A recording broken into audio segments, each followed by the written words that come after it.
The greatest crime in all of history was the deliberate bleeding of India. These are not my words. They're of the American historian Will Durant, the man who wrote 11 volumes of the story of civilization. So when someone like Durant makes a statement like this, you listen. Now in 1700s, India's share was 25% of the world economy. But when the British left in 1947, it had collapsed to a paltry 3%. So you see, a continent that fed the world, dressed the world, and gave the world some of the most beautiful philosophies was reduced to a rubble. But these numbers get worse.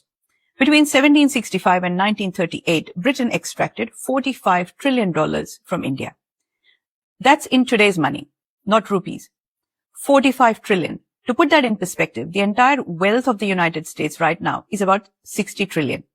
So Britain took nearly that much from one country in just 173 years. And that's only the value that the economists have been able to calculate.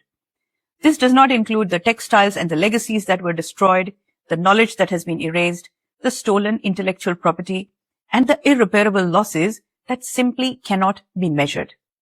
In 1858, the crimes of the East India Company reached such incredible proportions that the British government stepped in.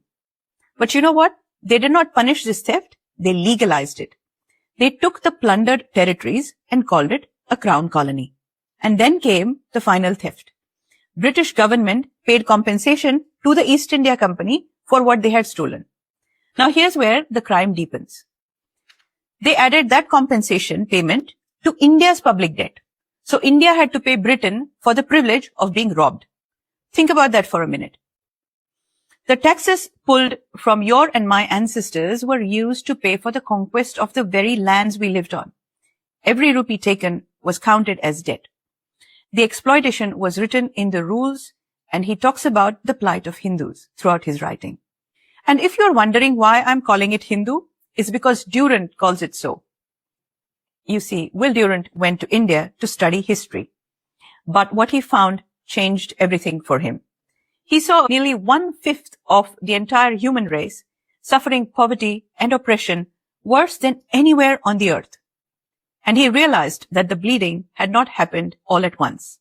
This was a long-term strategy because they didn't want just India's gold or its land. They came to dismantle what made the Hindu civilization powerful in the first place. And dismantle they did, one territory, one trade, one community, and one industry at a time.